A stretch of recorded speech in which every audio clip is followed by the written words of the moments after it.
चलो आप लोग भी यहाँ ध्यान देंगे। और आप लोगों को बताया गया था कि ऑनलाइन के माध्यम से भी पढ़ाई को चालू किया जाएगा। तो आपको सबसे पहले ये जानकारी होना चाहिए, सोशल साइंस में कुल जो विषय जो पढ़ना है ये आपको 4 पढ़ना है। चारों का नाम आप लोगों को जानकारी होगा भी, लेकिन जो हमारा जो चैप्टर रहेगा जिसका नाम है आपको यूरोप में राष्ट्रवाद, और ये एक ऐसा चैप्टर है जो कंपटीशन में भी और 10th के अनुसार भी आप लोगों को पूछता है। तो मेन जानकारी आप लोगों को यही होना चाहिए। तो सबसे पहले ये जानकारी रखेंगे कि आखिरकार ये जो यूरोप में जो राष्ट्रवाद है इसका अर्थ क्या होता है, और इस चैप्टर को पढ़ने से पहले आपको सबसे पहले इसमें कुछ जानकारियां हासिल करनी होगी, जिसमें कुछ टॉपिक का नाम हम लिख रहे हैं कि इसमें कौन कौन से टॉपिक आपको पढ़ना है, जिससे आप लोगों को भी एक अच्छी सी जानकारी इसको में मिल जाएगा। तो सबसे पहले इसमें पुनः जागरण काल से आपको शुरू करेंगे, जिसमें सबसे पहले आपको जो पॉइंट्स मिलेगा जिसका नाम है आपको पुनः जागरण। एक ऐसा टॉपिक जो शुरुआत तो आपको इटली में हुआ था, लेकिन बाद में आपको भारत में भी आ गया था। ठीक है, तो सबसे पहले इसकी जानकारी आज आपको दिया जाएगा। उसके बाद जब पुनः जागरण पढ़ लेंगे तो पुनः जागरण में आपको 2 व्यक्ति की कहानी मिलेगा। एक व्यक्ति का नाम है जिसका नाम है आपको दाते, और एक व्यक्ति का नाम है जिसका नाम है आपको राजा राम मोहन राय। वैसे तो पुनः जागरण काल के बारे में जो राजा राम मोहन राय हैं ये आपको भारत में राष्ट्रवाद है, जो कि आपको चौथा चैप्टर है। ठीक है, जबकि अभी आप पढ़ रहे हैं पहला चैप्टर, तो पहला चैप्टर में आपको यूरोप में राष्ट्रवाद। तो यूरोप में राष्ट्रवाद में सबसे पहले जो पॉइंट्स आएगा जिसका टॉपिक का नाम है आपको पुनः जागरण। तो पुनः जागरण के बारे में आपको जानना होगा। दूसरी बात यह याद रखेंगे कि जब पुनः जागरण आपको पढ़ा दिया जाएगा तो उसके बाद एक टॉपिक आएगा जिस टॉपिक का नाम है आपको नेपोलियन। एक ऐसा टॉपिक जो 10वां में भी आई है, और जैसे जैसे आप आगे बढ़ते जाओगे तो ऐसे वैसे है ना, इससे आपको सवाल भी बनता है। ठीक है, कि नेपोलियन कौन था, नेपोलियन कहाँ का शासक था। तो मेरे में जो सवाल बनता है उस सवाल पर ही हमको टिकना है। ठीक है, तो आपको नेपोलियन पढ़ाया जाएगा।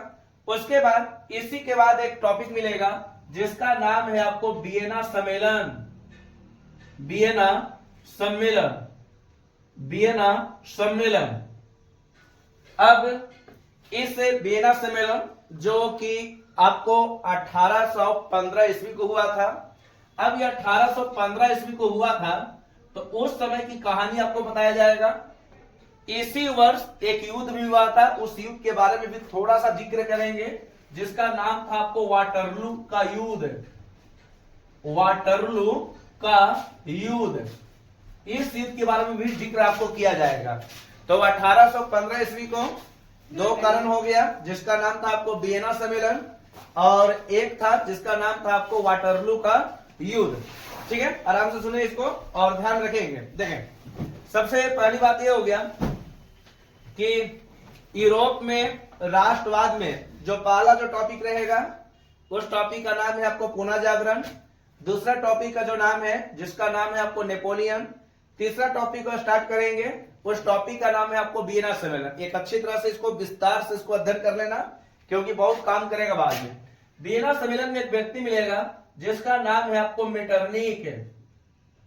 एक ऐसा व्यक्ति जो उस समय जब वियना सम्मेलन हो रहा था तो इसमें आपको ये विदेश मंत्री बना हुआ था। ठीक है, मंत्री का कई प्रकार के पद होते हैं, जिसमें ये जो व्यक्ति जो था इसका नाम था आपको मेटरनिक, और उस समय का विदेश मंत्री था। वियना ऑस्ट्रिया की राजधानी है, जबकि ऑस्ट्रेलिया की राजधानी आपको कैनबरा है। ठीक है, ये चीज ध्यान रखना। तो यहां पर जो मेन जो पॉइंट्स है उसको हल्का समझने का प्रयास करें। वियना सम्मेलन के बाद एक बहुत बड़ी क्रांति देखने के लिए मिलेगा। उस क्रांति का नाम है आपको जुलाई 1830 की क्रांति। जुलाई 1830 की क्रांति। ये वैसे तो फ्रांस में हुआ है, लेकिन फ्रांस का नक्शा बदलने के लिए ये काफी ज्यादा जाना जाता है। तो ये क्या था, किस प्रकार से ये क्रांति हुआ, इस क्रांति के बारे में आपको जिक्र किया जाएगा। इसमें सबसे फेमस राजा का नाम था उस समय का, जिसका नाम था आपको चार्ल्स टेन। ठीक है, याद रखेंगे चार्ल्स टेन। चार्ल्स टेन, अब चार्ल्स टेन का मतलब ही हो गया कि इसका 10 गो वंशज आया।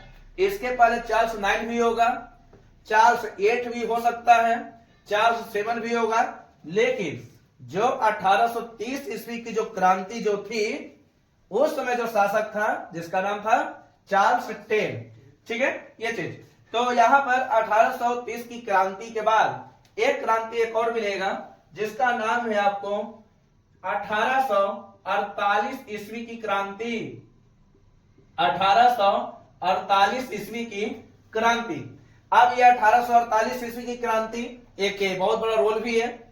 ये रोल इसलिए भी होता है क्योंकि इस समय आपको मेटरनिक युग की अंत हो गया था। शुरुआत हुआ था 1815 में। ये सारा कुछ आपको मतलब बता दिया जाएगा बढ़िया से, बशर्ते आप इसको जानने का प्रयास करें। इस समय 1848 की क्रांति हुआ। इस क्रांति के बाद सबसे बढ़िया क्वेश्चन जो कि यूरोप में राष्ट्रवाद से संबंधित है, जिस टॉपिक का नाम है आपको इटली का एकीकरण। सबसे बढ़िया टॉपिक आपको यही है इसमें, इटली का एकीकरण। एकीकरण। अब ये टॉपिक क्या होता है और किस प्रकार से जानना है, ये भी आप लोग हल्का सा समझने का प्रयास करना। इटली तो आप जान रहे हैं कि एक देश है। एकीकरण का मतलब ये हो गया कि इसको एक करने के लिए, अब एक का मतलब, इसका मतलब कि पहले खंड खंड में बटा हुआ था, कई रूप में बटा हुआ था। ठीक है, लेकिन बाद में इसको एक करने के लिए 3 व्यक्ति का योगदान दिया जाता है, जिसमें एक व्यक्ति का नाम था जिसका नाम था आपको मेजनी, एक व्यक्ति का नाम था जिसका नाम था आपको गैरीबाल्डी, एक और व्यक्ति था जिसका नाम था आपको कॉनकाबुर। ये 3 व्यक्ति उस समय का सबसे ज्यादा चर्चित। इटली के एकीकरण में 3 व्यक्ति बहुत ज्यादा फेमस थे, जिसमें एक का नाम था आपको मेजनी, दूसरे का नाम था आपको गैरीबाल्डी, तीसरे का नाम था आपको कॉनकाबुर। तीनों व्यक्ति है, तीनों टॉपिक आपको पढ़ना है, ये चीज ध्यान रखेंगे। एक का नाम है आपको मेजनी, एक का नाम है आपको गैरीबाल्डी, एक का नाम है आपको कॉनकाबुर। मेजनी इतना ज्यादा चर्चित है कि इसे लाला लाजपत राय जो थे, ये अपने इसको गुरु मान लिए थे। ठीक है, लाला लाजपत राय के गुरु का नाम आपको मेजनी है। तो यहां पर आपको 3 व्यक्ति का नाम मिलेगा। तीनों व्यक्ति के बारे में आपको विस्तृत अध्ययन किया जाएगा, लेकिन ये आम व्यक्ति हैं, सिंपल पर्सन है। ये जो इटली का एकीकरण जो हुआ था, ये आपको 1871 ईस्वी को हुआ था। अब 1871 ईस्वी 2 देशों के लिए काफी महत्वपूर्ण है। एक का नाम है आपको इटली और एक का जो नाम है जिसका नाम है आपको जर्मनी। जर्मनी। तो अगला जो टॉपिक रहेगा, पहले इसमें आप टॉपिक देख लें कि कौन कौन से आपको टॉपिक पढ़ना है, और इटली के एकीकरण के बाद फिर से एक नया टॉपिक आएगा। उस टॉपिक का नाम है आपको जर्मनी का एकीकरण। जर्मनी का एकीकरण। ठीक है, जर्मनी का एकीकरण। अब इस जर्मनी का एकीकरण दोनों आपको लगभग उसी साल हुआ है, यानी आप डायरेक्ट बोल सकते हैं कि 1871 ईस्वी को इटली का भी एकीकरण हुआ, और साथ ही साथ उस समय एक और देश था जिसका नाम था आपको जर्मनी का एकीकरण। ये दोनों एकीकरण उसी दरमियान आपको हुआ था। डेट चेंज है लेकिन ईस्वी आपको वही है। ठीक है, तो इतना चीज आपको ध्यान रखना होगा। जर्मनी के एकीकरण में एक व्यक्ति का नाम आएगा, उस व्यक्ति का नाम है आपको बिस्मार्क। बिस्मार्क। ठीक है, जैसे उस समय ये एक ऐसा व्यक्ति जो बहुत चालबाज था, बहुत चाल चलता था, और उस समय इसे बाजीगर की भी उपाधि दिया गया था। लेकिन वैसे भी आप लोग ध्यान रखना कि जब इसको हम पढ़ाएंगे तो आप लोगों को इसके बारे में पूरी तरह से आपको डिटेल्स कर दिया जाएगा। तो जर्मनी के एकीकरण में, जब जर्मनी के एकीकरण होगा तो उसी में एक पर्सा का शासक था जिसका नाम था आपको बिस्मार्क। तो बिस्मार्क के बारे में भी आपको बताया जाएगा। ठीक है, तो इतना चीज आपको ध्यान रखना होगा। उसके बाद जर्मनी के एकीकरण के बाद कुछ अन्य टॉपिक भी रहेंगे। उन टॉपिक के बारे में आपको ध्यान रखना है, जिसमें आपको हंगरी के बारे में, ठीक है, जिसमें आपको पोलैंड के बारे में, जिसमें टीपू सुल्तान के बारे में आपको जानने के लिए मिलता है। लेकिन एक और रहेगा टॉपिक जिसका नाम है आपको यूनान में आंदोलन। यूनान में आंदोलन, ये टॉपिक ये भी है, लेकिन एक छोटा सा टॉपिक है, तो उतना मतलब जरूरी भी नहीं है। लेकिन ध्यान रखेंगे कि जो मेन जो टॉपिक लिखा गया है उस टॉपिक पर आपको ध्यान में रखना पड़ेगा। तो सबसे पहली बात, यूरोप में राष्ट्रवाद में पहले जो स्टार्ट किया जाएगा उस टॉपिक का नाम है आपको पुनः जागरण। उसके बाद एक नया चेहरा मिलेगा जिसका नाम है आपको नेपोलियन। उसके बाद एक नया टॉपिक मिलेगा जिसका नाम है आपको वियना सम्मेलन। वियना सम्मेलन के समय भी एक युद्ध हुआ था, उस युद्ध का नाम था आपको वाटरलू का युद्ध। ठीक है, वाटरलू। वियना सम्मेलन में एक व्यक्ति था जिसका नाम था आपको मेटरनिख। तो मेटरनिख के बारे में आपको बताएंगे। उसके बाद टॉपिक रहेगा जुलाई 1830 ईस्वी की क्रांति। तो जुलाई 1830 की क्रांति भी आपको पढ़ाया जाएगा।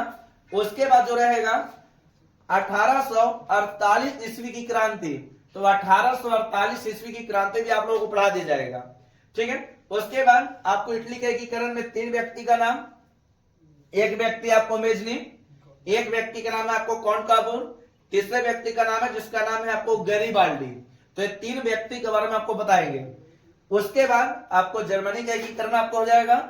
ठीक है, जर्मनी का एकीकरण जिसमें आपको बिस्मार्क के बारे में आपको बता दिया जाएगा। ठीक है, और लास्ट जो टॉपिक रहेगा कुछ अन्य टॉपिक भी है जो आपको दे करके सब बता दिया जाएगा। लेकिन ध्यान रखेंगे कि यहाँ पर सबसे पहला जो हेडलाइन जो लिखा हुआ है कि यूरोप में राष्ट्रवाद, तो आपको इतना पता होना चाहिए कि यूरोप एक महादेश है। ठीक है, और राष्ट्रवाद का जो शाब्दिक जो अर्थ होता है, अगर इसको हम शाब्दिक अगर अर्थ निकालना चाहें तो इसको अगर हम 2 शब्द में बांट दें, एक का नाम है आपको राष्ट्र और दूसरे का नाम है आपको वाद। ठीक है, इसका 2 अर्थ में अगर निकालना चाहें तो एक का नाम आपको राष्ट्र है जबकि दूसरे का नाम हो गया अर्थ। ठीक है, यानी अर्थ इसको निकालें तो राष्ट्र प्लस वाद। राष्ट्र का मतलब होता है देश के देश। ठीक है, अगर कोई पूछ दे कि हमारे राष्ट्र का क्या नाम है, तुरंत हम लोग बोल देते हैं भारत। ठीक है, तो उस समय भी यूरोप में राष्ट्रवाद का मतलब हो गया कि यूरोप में बहुत सारे ऐसे देश थे जहां पर आपको राष्ट्रवाद की भावना प्रबल हो रही थी। तो सबसे पहले जानेंगे कि राष्ट्र का मतलब हो गया देश और वाद का मतलब हो गया उसके बारे में सोचना। तो किसके बारे में सोचना? तो देश के बारे में सोचना। ठीक है, देश के बारे में सोचना। यहां पर ये समझेंगे, कहने का अर्थ ये है कि इस राष्ट्रवाद में सबसे जो प्रमुख वाली जो बात है कि इसमें आपको राष्ट्र भी है, वाद भी है। राष्ट्र का मतलब होता है देश और वाद का मतलब हो गया अपने बारे में सोचना, नहीं देश के बारे में सोचना। लेकिन आप खुद सोचो ना कि आप अगर अपने भारत के बारे में देखोगे तो बहुत सारे ऐसे व्यक्ति होंगे जो भारत में रहते होंगे लेकिन भारत के बारे में उतना भी बढ़िया नहीं सोचते होंगे।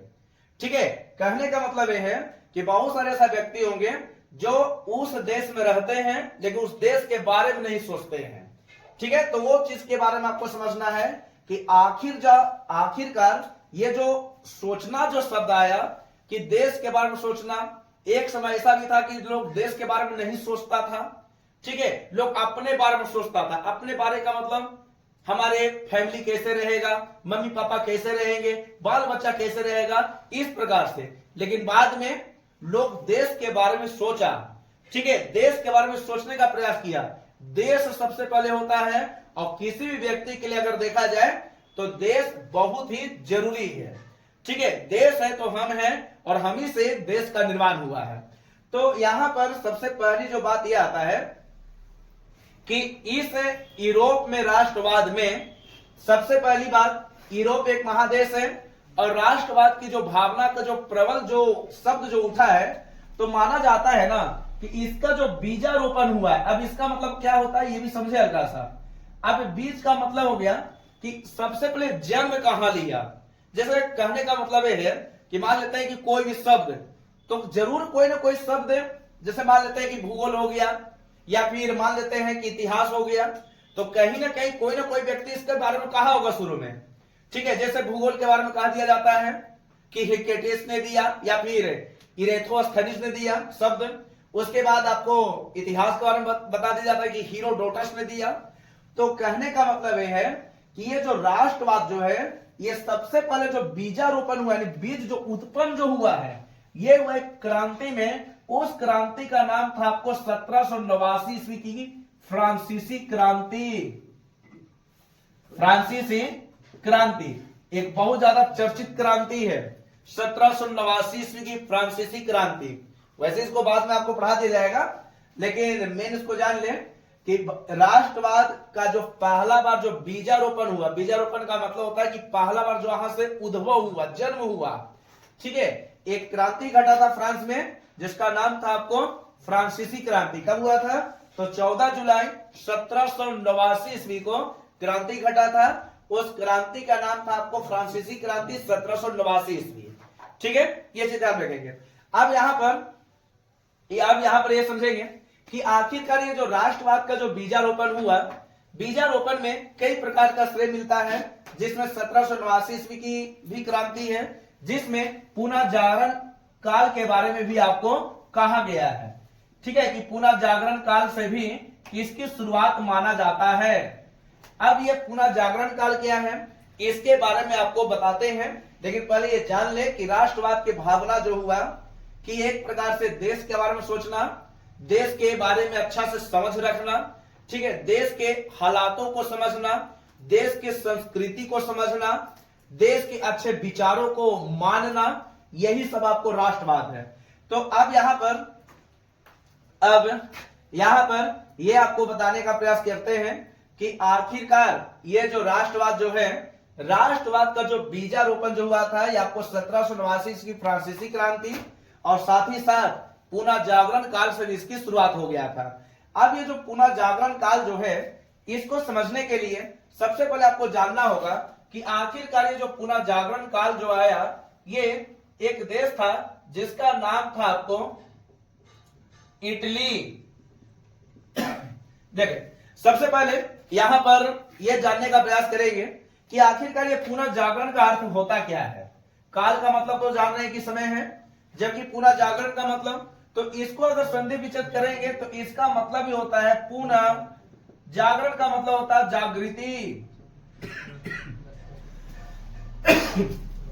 पुनः जागरण का मतलब हो गया कि लोगों को जागृत करना। ठीक है, अब लोग का जागृत कैसे करेंगे? तो लोगों को अच्छे बात बताएंगे, लोगों को देश के बारे में बताएंगे, लोगों को एक दूसरे की सामाजिक के बारे में बताएंगे कि समाज में अगर रह रहे तो सामाजिक गुण होना चाहिए, ये सब आपको बताया जाएगा। तो सबसे पहले आप ये जानेंगे कि पुनः जागरण का मतलब हो गया पुनः प्लस जागरण, यानी एक प्रकार से पुनः लोगों को जागरण करना, पुनः लोगों को उठाना कि नहीं, तुम अगर दुनिया में आए हो, देश में लिए हो जन्म, तो देश के बारे में सोचना पड़ेगा। जैसे आप खुद सोचो ना, जैसे मान लेते हैं कि अगर हम फैमिली में जन्म लेते हैं तो फैमिली के बारे में नहीं सोचेंगे, कन्फर्म है कि सोचेंगे।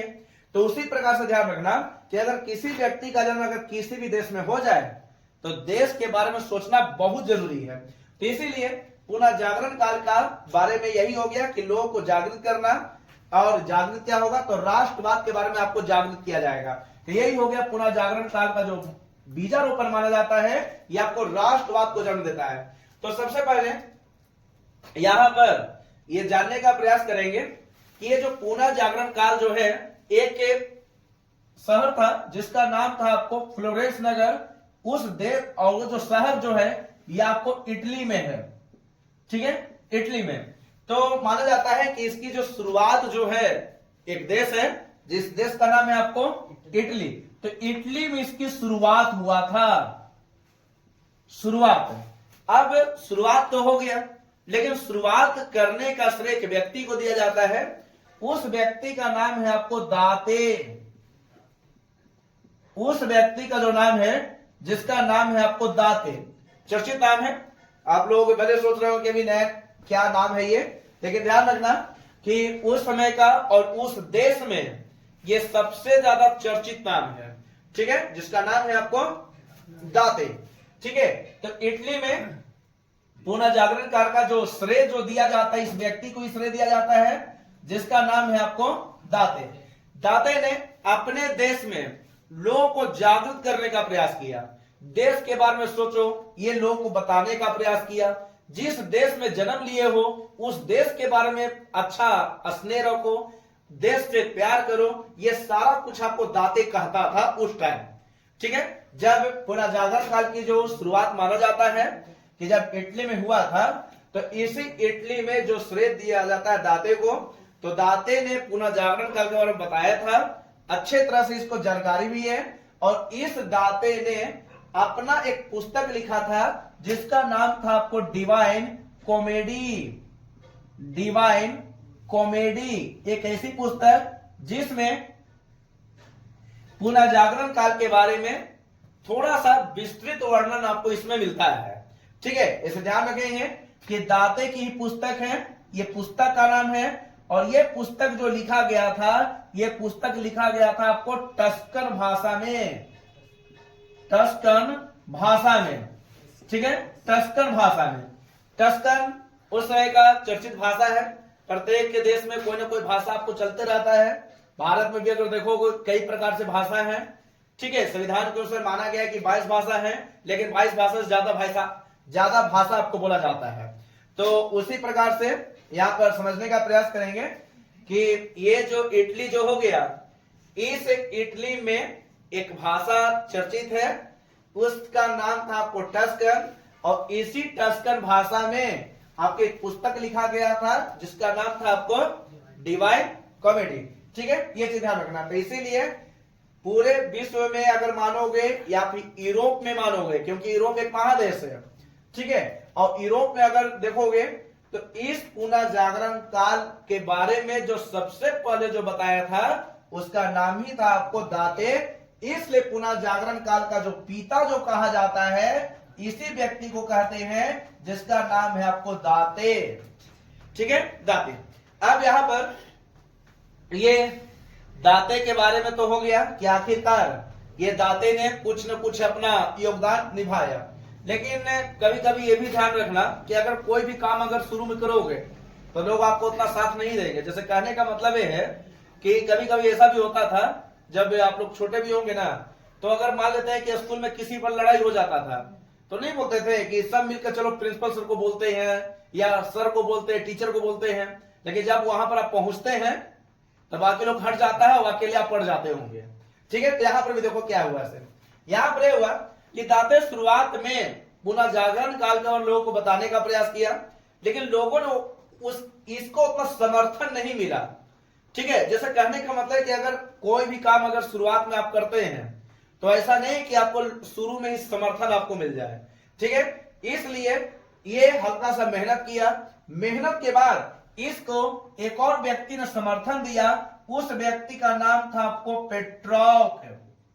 एक व्यक्ति का समर्थन मिला, उस व्यक्ति का नाम था आपको पेट्रोक। पेट्रोक पेट्रोक चर्चित नाम है, इटली में ही है और इटली का ही नागरिक है। और इसने दाते का समर्थन किया। और ये जो पेट्रोक है, इस प्रकार से पुनर्जागरण काल के बारे में दूसरा व्यक्ति हो जाता है। ठीक है, पूछता है सवाल कि पहला व्यक्ति इसमें कौन था, तो पहला व्यक्ति का नाम है आपको दाते, जबकि दूसरा जो व्यक्ति है उस दूसरा व्यक्ति का नाम है आपको पेट्रोक। ठीक है, ये चीज समझेंगे। तो सबसे पहले इसको जानेंगे बढ़िया से पुनर्जागरण काल के बारे में। सबसे पहली बात ये इटली में शुरुआत हुआ था, दाते को श्रेय दिया जाता है। इसने अपनी पुस्तक जिसका नाम था आपको डिवाइन कॉमेडी, अपनी पुस्तक में पुनर्जागरण काल के बारे में बताया था। ऐसे कहा जाता है कि इस पुस्तक में उसने स्वर्ग एवं नरक के बारे में भी आपको जिक्र किया है। यानी इस पुस्तक में उसने स्वर्ग के बारे में एवं नरक के बारे में भी आपको जिक्र किया है। ठीक है, ये चीज के बारे में जिक्र किया है। सुनो ध्यान से, जिक्र। ठीक है, ये चीज समझेंगे। डिवाइन कॉमेडी एक ऐसी पुस्तक जिसका लेखक दाते हैं और इसने अपनी पुस्तक में स्वर्ग एवं नरक के बारे में आपको जिक्र किया है, जो कि आपको टस्कन भाषा में लिखा हुआ है। दाते का समर्थक दिया जिसका नाम था आपको पेट्रोक। ये पेट्रोक जो था इसका एक सिद्धांत बहुत ज्यादा प्रचलित है जिसका नाम है आपको मानववाद का सिद्धांत। मानववाद का सिद्धांत, मानववाद का सिद्धांत, मानववाद का सिद्धांत, यह ज्यादा चर्चित है कि मानववाद का सिद्धांत किसने दिया, या फिर पुनः जागरण काल का श्रेय लेने वाला दूसरा व्यक्ति कौन है, तो इसका नाम है आपको पेट्रोव। ठीक है, पेट्रोव। तो ध्यान रखेंगे कि इस प्रकार से अगर देखा जाए तो यूरोप में राष्ट्रवाद को जन्म लेने में और पुनः जागरण काल का पहली बार बताने में आपको दाते का एक अहम रोल दिया जाता है। देखिए अगर इसी पुनः जागरण काल को अगर देखो कि अगर कहीं पूछ दे कि भारत में अगर श्रेय इसको किसे दिया जाता है भारत में, तो इसका नाम उत्तर रखेंगे जिसका नाम है आपको राजा राम मोहन राय। राजा राम मोहन राय, ये आपको चौथा चैप्टर में मिलेगा, भारत में राष्ट्रवाद। जबकि चैप्टर का भी जो पढ़ रहे हैं ये पढ़ रहे हैं आपको यूरोप में राष्ट्रवाद। ठीक है, ये चीज ध्यान समझेंगे। तो यहां पर जो पुनः जागरण काल के बारे में है, पुनः जागरण काल के बारे में ये जो था मेन जो पॉइंट से इटली में शुरुआत हुआ था, श्रेय दाते हैं, पुस्तक है डिवाइन कॉमेडी, समर्थन किया आपको पेट्रोव, जिसे मानववाद का जनक भी कहा जाता है, मानववाद का जनक या फिर मानववाद का सिद्धांत का जनक।